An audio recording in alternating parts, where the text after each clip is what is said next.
Chapter 14, Part A, Distinctions of Excellence, Metaprograms. In the right key, one can say anything. In the wrong key, nothing. The only delicate part is the establishment of the key. George Bernard Shaw. One of the best ways to become aware of the astonishing diversity of human reactions is to speak to a group of people. You can't help noticing how differently people react to the same thing. You tell a motivational story, and one person will be transfixed, another bored to tears. You tell a joke, and one person howls while another doesn't move a muscle. You'd think each person was listening in a different mental language. The question is why people react so differently to identical messages. Why does one person see the glass as half empty and another see it as half full? Why does one person hear a message and feel energized, excited, and motivated, while another hears the exact same message and doesn't respond at all? Shaw's quote is precisely right. If you address someone in the right key, you can do anything. If you address him in the wrong one, you can do nothing. The most inspiring message, the most insightful unlimited power thought, the most intelligent critique are absolutely meaningless unless they're understood both intellectually and emotionally by the person to whom they're being addressed. They're major keys not just to personal power, but to many of the broader issues we must confront collectively. If you want to be a master persuader, a master communicator, in both business and in personal life, you have to know how to find the right key. The path is through metaprograms. Metaprograms are the keys to the way a person processes information. They're powerful internal patterns that help determine how he forms his internal representations and directs his behavior. Metaprograms are the internal programs, or sorts, we use in deciding what to pay attention to. We distort, delete, and generalize information because the conscious mind can only pay attention to so many pieces of information at any given time. Our brain processes information much the way a computer does. It takes fantastic amounts of data and organizes them into a configuration that makes sense to that person.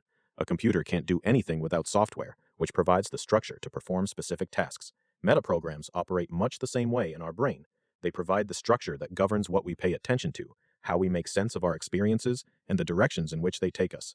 They provide the basis on which we decide that something is interesting or dull, a potential blessing or a potential threat. To communicate with a computer, you have to understand its software. To communicate effectively with a person, you have to understand his metaprograms.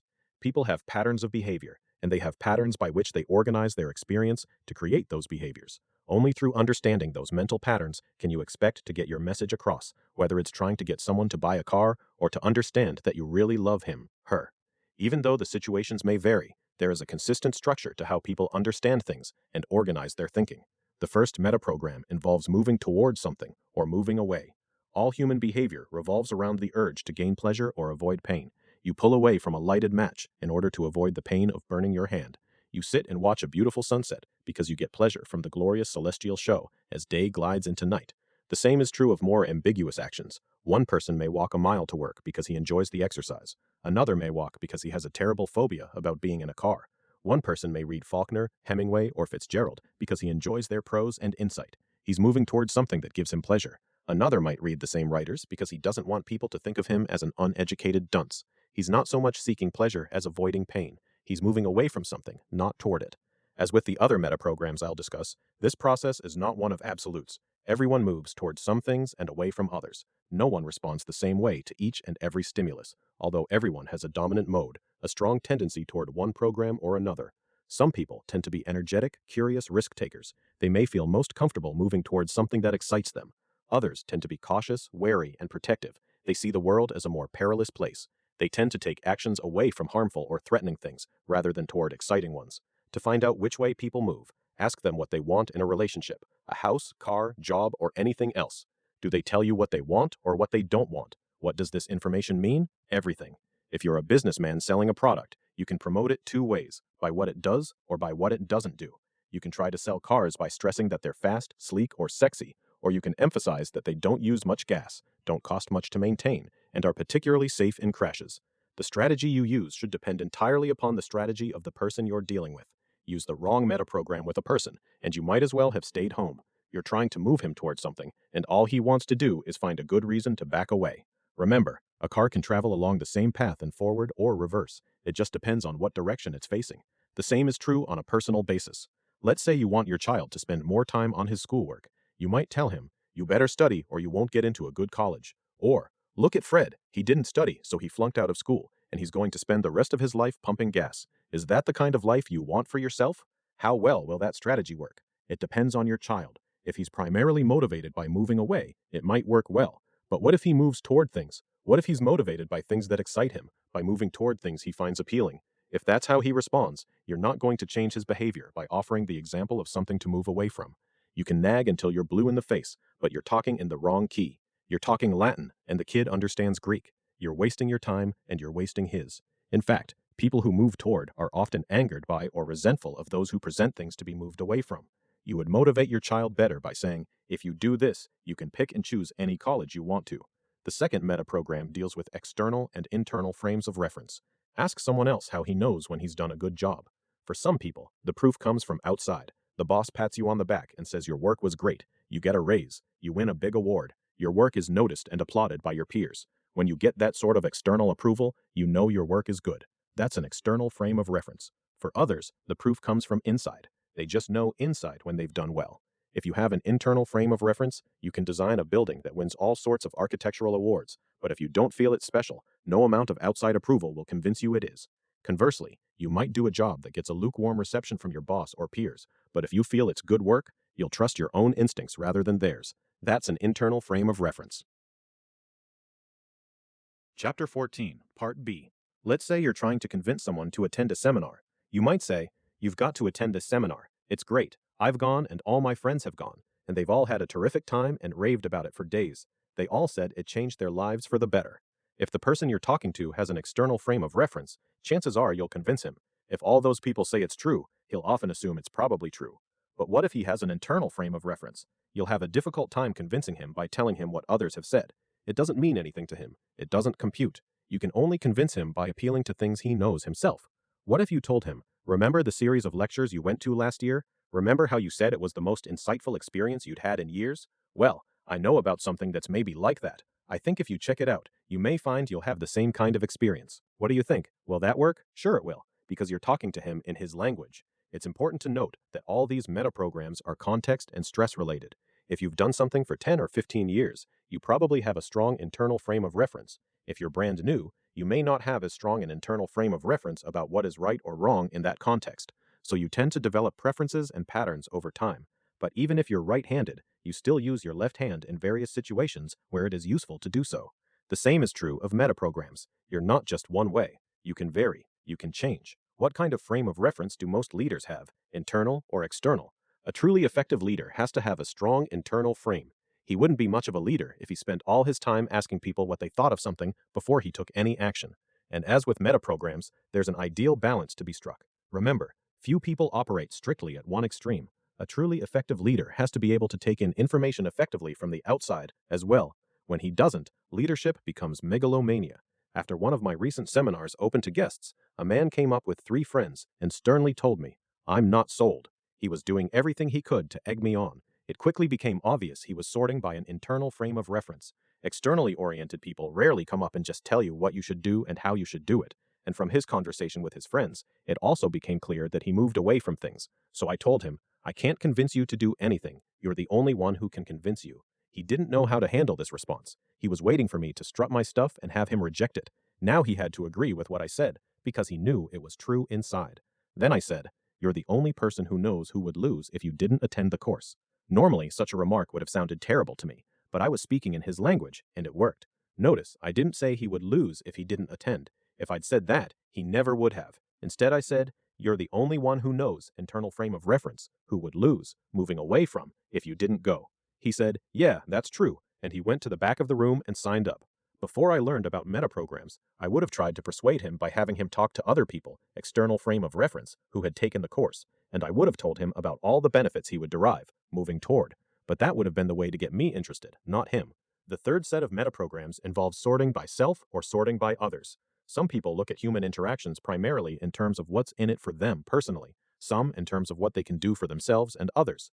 Of course, people don't always fall into one extreme or the other. If you sort only by self, you become a self-absorbed egotist. If you sort only by others, you become a martyr. If you're involved in hiring people, wouldn't you want to know where an applicant fits on this scale? Not long ago, a major airline found that 95% of its complaints involved 5% of its employees. These 5% sorted strongly by self. They were most interested in looking out for themselves, not others. Were they poor employees? Yes and no. They were obviously in the wrong jobs and obviously doing a poor job, though they might have been smart, hardworking, and congenial. They may have been the right people put in the wrong slots. What did the airline do? It replaced them with people who sorted by others. The company determined this through group interviews in which prospective employees were asked why they wanted to work for the airline.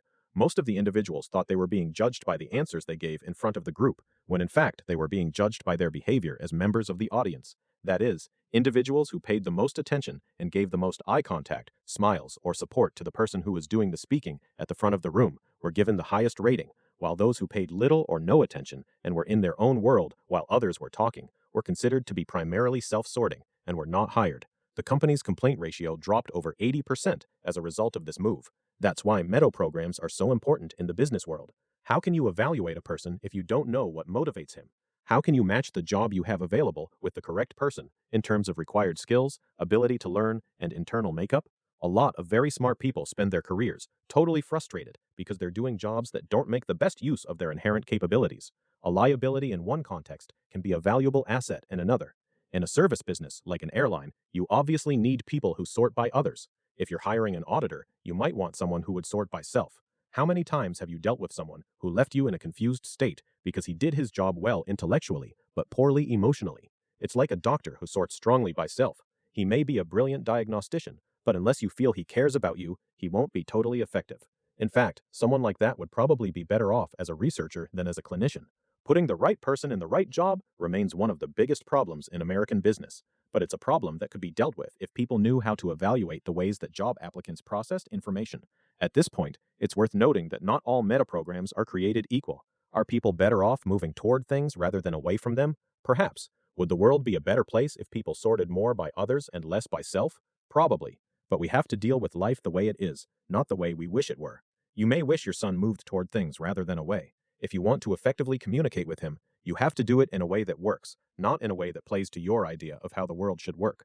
The key is to observe a person as carefully as possible. Listen to what he says, what sort of metaphors he uses, what his physiology reveals, when he's attentive and when he's bored. People reveal their metaprograms on a consistent, ongoing basis. It doesn't take much concentrated study to figure out what people's tendencies are or how they are sorting at the moment. To determine if people sort by self or others, see how much attention they pay to other people. Do they lean toward people and have facial expressions that reflect concern for what others are saying, or do they lean back and remain bored and unresponsive? Everyone sorts by self some of the time, and it's important to do so sometimes. The key is what you do consistently, and whether your sorting procedure enables you to produce the results you desire. The fourth sorting program involves matchers and mismatchers. I want to try an experiment with you. Look at these figures and tell me how they relate to each other. If I asked you to describe the relationship between the three figures, you could answer in many ways. You could say they're all rectangles. You could say they all have four sides. You could say two are vertical and one is horizontal, or that two are standing up and one is lying down, or that no one figure has precisely the same relationship to the other two, or that one is different and the other two are alike. I'm sure you can think of more descriptions. What's going on here? They're all descriptions of the same picture, but they take completely different approaches. So it is with matchers and mismatchers. This metaprogram determines how you sort information to learn, understand, and the like. Some people respond to the world by finding sameness. They look at things and see what they have in common. They're matchers. So when they look at our figures, they might say, well, they're all rectangles. Another kind of matcher finds sameness with exceptions. He might look at the figures and say, they're all rectangles, but one is lying down and the other two are standing up. Other people are mismatchers, difference people. There are two kinds of them. One type looks at the world and sees how things are different. He might look at the figures and say they are all different and have different relationships to one another. They're not alike at all. The other kind of mismatcher sees differences with exceptions. He's like a matcher who finds sameness with exceptions in reverse. He sees the differences first, and then he'll add the things they have in common. To determine whether someone is a matcher or mismatcher, ask him about the relationship between any set of objects or situations, and note whether he focuses first on the similarities or the differences. Can you imagine what happens when a sameness matcher gets together with a difference mismatcher? When the one says they're all alike, the other says, no, they're not, they're all different. The sameness person's rationale is that they're all rectangles. The difference mismatcher's rationale is that the thickness of the lines may not be exactly the same, or that the angles are not exactly the same in all three of them. So who's right? They both are, of course. It all depends on a person's perception. However, mismatchers often have difficulty creating rapport with people because they are always creating differences. They can more easily develop rapport with other mismatchers.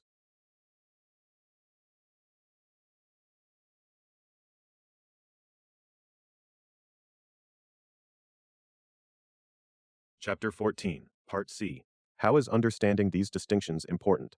Let me give an example from my business. I have 5 partners, and all but one of us are matchers. For the most part, this is terrific. We're alike, so we like each other. We think the same way and see the same things, so in our meetings, we can achieve a wonderful synergy. We're all talking and coming up with ideas, and they all look better and better because we're matching one another, seeing what the others are seeing, building on their insights, getting more and more excited, until our mismatcher weighs in, that is. Without fail, he sees things differently from the way we do. While we see the way things fit together, he sees the way they don't. While we get enthusiastic and move along, he jumps in and tells us it's not going to work, then sits back like a bump on a log, not paying attention to what we see, and instead seeing all sorts of problems we don't want to worry about. We want to soar into the mental ozone. He wants to get back to square one and say, "Oh yeah? What about this? What about that? Is he a pain in the neck? You bet he is. Is he a valuable partner? He sure is." What we need to do is use him at the appropriate time in the planning process. We don't want him harping on details and ruining our brainstorming. The synergy we get from planning together is more valuable than his nitpicking at the time. Then, after we've slowed down, we desperately need someone who sees the holes, sees the incongruities, sees how things don't fit, how they don't match. That's the function he plays, and it often saves us from ourselves. Mismatchers are in the minority. The generalizations offered by survey show that about 35% of the people interviewed were mismatchers. If you're a mismatcher, you'll probably say the surveys are not accurate. However, mismatchers are extremely valuable because they tend to see what the rest of us don't.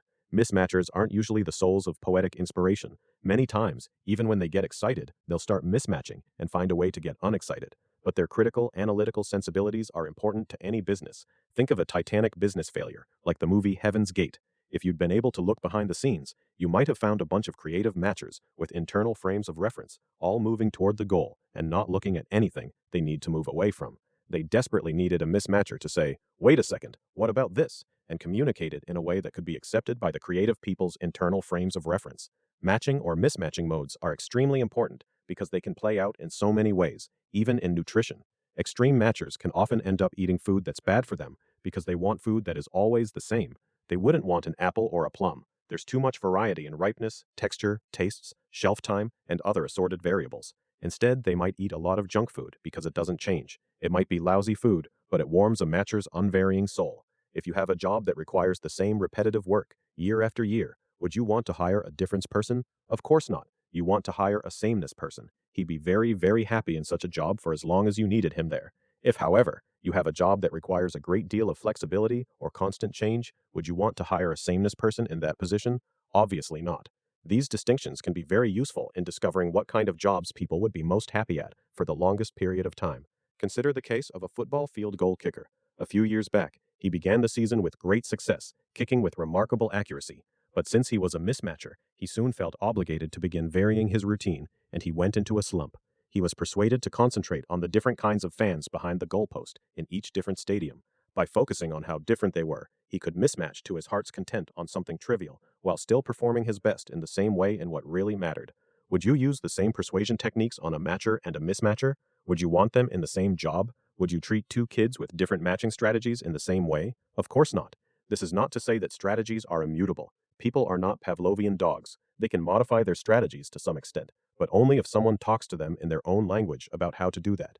It takes tremendous effort and patience to turn a lifelong mismatcher into a matcher, but you can help him make the most of his approach and be a little less churlish and doctrinaire in the process. That's one of the secrets of living with people who are different from you. On the other hand, it's useful for matchers to see more differences, for they have a tendency to generalize. It might be useful for a matcher to notice all the differences between this week and last week, or between the cities they visit, instead of saying, "Los Angeles is very much like New York." Focus a little on the differences too. They are part of the spice of life. Can a matcher and a mismatcher live happily together? Sure, just as long as they understand each other. That way, when differences occur, they'll just realize the other person isn't bad or wrong. She just perceives things in a different way. You don't have to be totally alike to establish rapport. You do need to remember the differences in the ways you both perceive things and learn how to respect and appreciate each other. The next metaprogram involves what it takes to convince someone of something. The convincer strategy has 2 parts. To figure out what consistently convinces someone, you must first find out what sensory building blocks he needs to become convinced, and then you must discover how often he has to receive these stimuli before becoming convinced. To discover someone's convincer metaprogram, ask, how do you know when someone else is good at a job?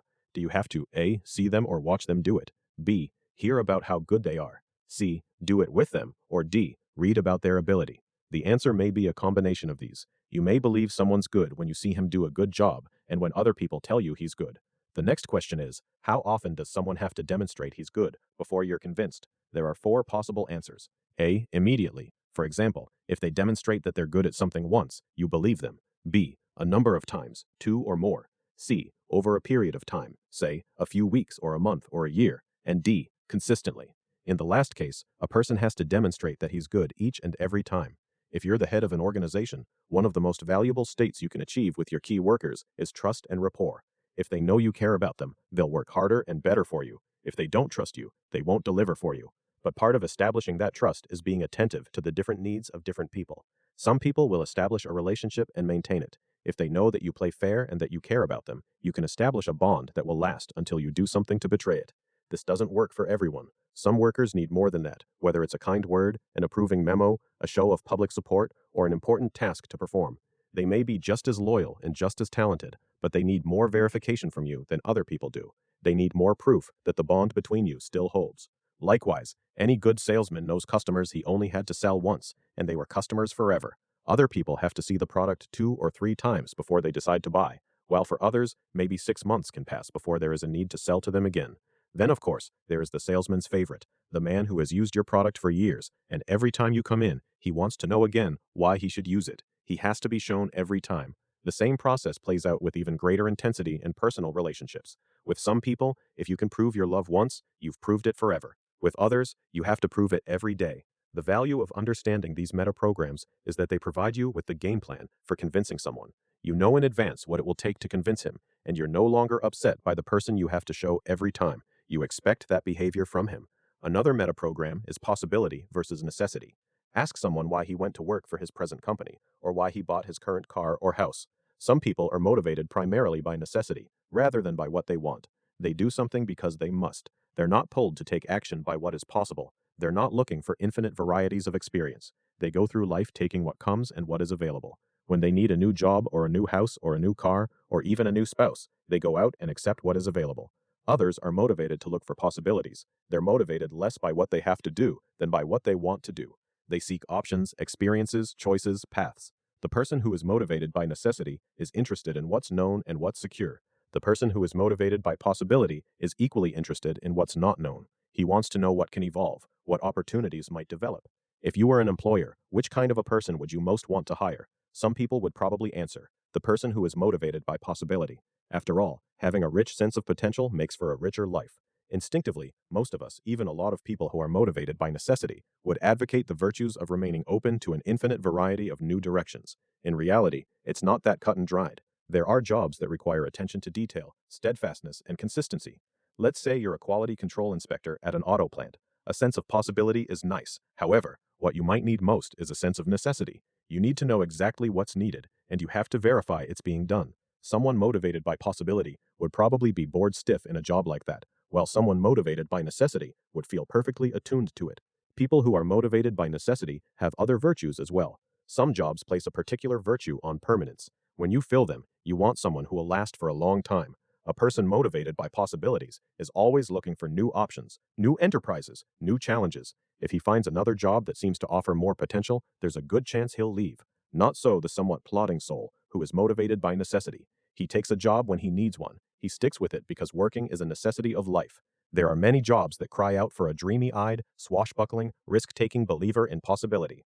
If your company were diversifying into a whole new field, you'd want to hire someone who'll be attuned to all the possibilities. And there are other jobs that place a premium on solidity, consistency, and longevity. For those jobs, you need someone who is motivated most by what he needs. It's equally important to know what your own personal metaprograms are so that if you're looking for a job, you can select one that will best support your needs. Chapter 14, Part D. The same principle works in motivating your children.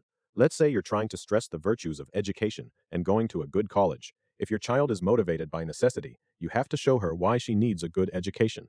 You can tell her about all the jobs that absolutely require a degree. You can explain why you need a foundation in math to be a good engineer, or in language skills to be a good teacher. If your kid is motivated by possibility, you would take a different approach. She's bored by what she has to do, so you'd stress the infinite possibilities open to those with a good education. Show her how learning itself is the greatest avenue for possibility. Fill her brain with images of new avenues to be explored, new dimensions to be opened, new things to be discovered. With each child, the result will be the same, although the way you lead her there is very different. Another metaprogram is a person's working style. Everyone has his own strategy for work. Some people are not happy unless they're independent. They have great difficulty working closely with other people and can't work well under a great deal of supervision. They have to run their own show. Others function best as part of a group. We call their strategy a cooperative one. They want to share responsibility for any task they take on. Still others have a proximity strategy, which is somewhere in between. They prefer to work with other people while maintaining sole responsibility for a task. They're in charge, but not alone. If you want to get the most out of your employees, or your children, or those you supervise, figure out their work strategies, the ways in which they're most effective. Sometimes you'll find an employee who is brilliant, but a pain in the neck. He always has to do things his way. Now, he just might not be cut out to be an employee. He may be the kind of person who has to run his own business, and sooner or later, he probably will if you do not provide an avenue of expression. If you have a valuable employee like this, you should try to find a way to maximize his/her talents and give him/her as much autonomy as possible. If you make him a part of a team, he'll drive everyone crazy. But if you give him as much independence as possible, he can prove invaluable. That's what the new concepts of entrepreneurship are all about. You've heard of the Peter Principle, the idea that all people are promoted to the level of their incompetence. One reason this happens is that employers are often insensitive to their employees' work strategies. There are people who work best in a cooperative setting. They thrive on a large amount of feedback and human interaction. Would you reward their good work by putting them in charge of some new autonomous venture? Not if you want to make use of their best talents. That doesn't mean you have to keep a person at the same level, but it does mean you should give promotions and new work experiences that utilize a person's best talents, not his worst ones. Likewise, many people with proximity strategies want to be part of a team, but need to do their own work alone. In any structure, there are jobs that nurture all three strategies. The key is to have the acuity to know how people work best, and then find a task they thrive in. Here's an exercise to do today. After reading this chapter, practice eliciting people's metaprograms. Ask them, what do you want in a relationship, or house, or car, or career? How do you know when you have been successful at something? What is the relationship between what you are doing this month and what you did last month? How often does someone have to demonstrate something to you before you are convinced it's true? Tell me about a favorite work experience and why it was important to you. Does the person pay attention to you while you are asking these questions? Is he interested in your response, or is he occupied elsewhere? These are only a few of the questions you can ask to successfully elicit the metaprograms we've discussed. If you don't get the information you need, rephrase the question until you do. Think of almost any communication problem you have, and you'll probably find that understanding the person's metaprograms will help you adjust communications so that the problem disappears. Think of a frustration in your life, someone you love who doesn't feel loved, someone you work for who manages to rub you the wrong way, or someone you've tried to help who hasn't responded. What you need to do is identify the operating metaprogram, identify what you are doing, and identify what the other person is doing. For example, suppose you need verification only once that you have a loving relationship, and your partner needs it consistently, or you put together a proposal that shows how things are alike, and your supervisor only wants to hear about the ways they're different, or you try to warn someone about something he needs to avoid, and he's only interested in hearing about something he wants to go after. When you speak in the wrong key, the message that comes through is the wrong one. It's as much a problem for parents dealing with their children as it is for executives dealing with their employees. In the past, many of us have not developed the acuity to recognize and calibrate the basic strategies that others use. When you fail to get your message through to someone, you don't need to change the content. You do have to develop the flexibility to be able to alter its form to fit the metaprograms of the person with whom you're trying to communicate. You can often communicate most effectively when you use several metaprograms together. My partners and I once had a business disagreement with a man who did some work for us. We got together, and I began the meeting by trying to set a positive frame, saying I wanted to create an outcome that would satisfy both of us. He immediately said, I'm not interested in any of that. I have this money, and I'm going to hang on to it. I just don't want your attorney calling and bugging me anymore. So he began by moving away. I said, we want to make this work because we're all committed to helping people and ourselves experience a better quality of life, and by working together we can do that. He said, we're not all committed to helping other people. I don't give a damn about you. All I care about is that I leave here happy. As the meeting continued with very little progress, it became clear that he moved away from, that he sorted by self, that he mismatched, that he had an internal frame of reference, and he didn't believe things unless he saw them, heard them, and had them continually reinforced. These metaprograms did not add up to a blueprint for perfect communication, especially since I'm the opposite of almost all these things. We talked for almost 2 hours with no progress, and I was almost ready to give up. And then a light bulb finally lit up in my head, and I changed gears. I said, you know that idea you have in your mind? I have it right here. Then I made a fist. So I took his internal frame of reference, which I couldn't manipulate with words, and I externalized it so I could control it. Then I said, I have it right here, and you've got 60 seconds. Make your decision, or you're about to lose, and lose big. I'm not going to lose, but you're going to lose personally. That gave him something new to move away from. I went on from there. I said, you're going to lose, move away from, because you don't believe there's a solution that can be worked out. Well, he was a mismatcher, so he started to think the opposite, that there was a solution. Then I went on. You better check inside yourself and see if you're really willing to pay the price that you're going to have to pay day after day as a result of your decisions today, because I'm going to continually tell people about how you behaved here and what you did. You've got 1 minute to decide. You can decide now that you want to work this thing out, or otherwise you're going to lose everything. You personally, forever. Check me out. See if I'm congruent. It took him 20 seconds to jump up and say, look guys, I always wanted to work with you. I know we can work things out. He didn't do it grudgingly. He got up enthusiastically, as though we were true pals. He said, I just wanted to know we could talk. Why so positive after 2 hours? Because I'd used his metaprograms, not my model of the world, to motivate him. What I'd said would have been an insult to me. I used to get frustrated with people when they behaved in ways that were the opposite of mine, until I learned that different people have different metaprograms and patterns. The metaprogram sorting principles we've dealt with so far are important and powerful. However, the crucial thing to remember is that the number of metaprograms you're aware of is limited only by your sensitivity, awareness, and imagination. One of the keys to success in anything is the ability to make new distinctions. Metaprograms give you the tools to make crucial distinctions in deciding how to deal with people. You are not limited to the metaprograms discussed here. Become a student of possibility. Constantly gauge and calibrate the people around you. Take note of specific patterns they have for perceiving the world and begin to analyze if others have similar patterns. Through this approach, you can develop a whole set of distinctions about people that can empower you in knowing how to communicate effectively with all types of people. For example, some people sort primarily by feelings and others sort by logical thoughts. Would you try to persuade them in the same way? Of course not. Some people make decisions based only on specific facts and figures. First, they have to know if the parts will work. They'll think about the broader picture later. Others are convinced first by an overall concept or idea. They react to global chunks. They want to see the big picture first. If they like it, then they'll think about the details. Some people are turned on by beginnings. They're most excited when they get a new idea off the ground, and then they soon tend to lose interest in it and go on to something else. Others are fixated on completion. Anything they do, they have to see all the way to the end, whether it's reading a book or doing a task at work. Some people sort by food. That's right, by food. Almost anything they do or consider doing is evaluated in terms of food. Ask them how to get someplace, and they'll say, go down the road till you get to Burger King, make a left, and then continue down until you get to McDonald's, and make a right, and then make a left at Kentucky Fried Chicken until you get down to that chocolate brown building. Ask about a movie they went to, and they immediately begin telling you about how bad the concession stand was. Ask about the wedding, and they'll tell you about the cake. A person who sorts primarily by people will talk mostly about the people at the wedding or the people in the film. A person who sorts primarily by activities will talk about what actually happened at the wedding, what happened in the film, and so on. The other thing an undertaking of metaprograms provides is a model for balance. We all follow one strategy or another for using metaprograms. For some metaprograms, we may lean slightly more to one side than to another. For others, we may swing wildly to one strategy instead of the other. But there's nothing carved in stone about any of those strategies. Just as you can make the decision to put yourself in an empowering state, you can choose to adopt metaprograms that help rather than hinder you. What a metaprogram does is tell your brain what to delete. So if you're moving toward, for example, you're deleting the things to move away from. If you're moving away from, you're deleting the things you could be moving toward. To change your metaprograms, all you have to do is become aware of the things you normally delete and begin to focus your attention on them.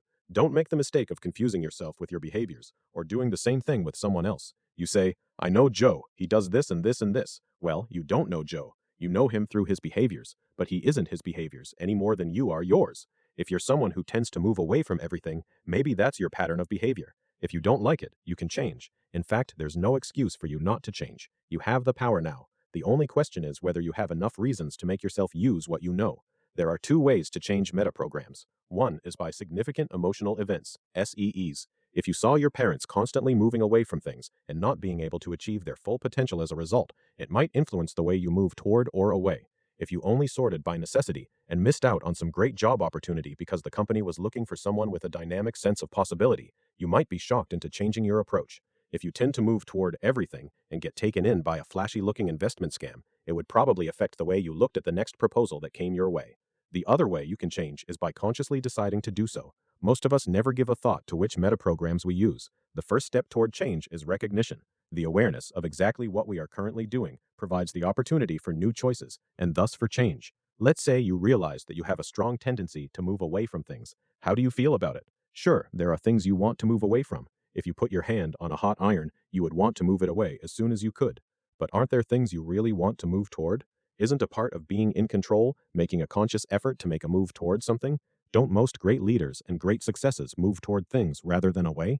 So you might want to begin to stretch a little. You can start thinking about things that appeal to you and actively move toward them. You could also think of metaprograms on a higher level. Do nations have metaprograms? Well, they have behaviors, don't they? So they have metaprograms too. Their collective behavior many times forms a pattern based upon metaprograms of their leaders. The United States, for the most part, has a culture that seems to move toward. Does a country like Iran have an internal or external frame of reference? Think of the last election. What was Walter Mondale's basic metaprogram? Many people perceived him as moving away. He talked about doom and gloom and how Reagan wasn't telling the truth and would raise your taxes. He told us, "At least I'll tell you now, we have to raise taxes or disaster is certain." I'm not saying he was right or wrong, just note the pattern. Ronald Reagan was sounding nothing but positive notes, while Mondale was perceived as invoking dark issues. Mondale might have made a lot of sense. There were some major issues the nation needed to confront, but on an emotional level, which is where much of politics is played out, Reagan's metaprogram seems to have more effectively matched that of the nation. Like everything else in this book, metaprograms should be used on two levels. The first is as a tool to calibrate and guide our communication with others. Just as a person's physiology will tell you countless stories about him, his metaprograms will speak eloquently about what motivates him and frightens him off. The second is as a tool for personal change. Remember, you are not your behaviors. If you tend to run any kind of pattern that works against you, all you have to do is change it. Metaprograms offer one of the most useful tools for personal calibration and change, and they provide keys to some of the most useful communication tools available. In the next chapter, we'll look at other invaluable communication tools, tools that will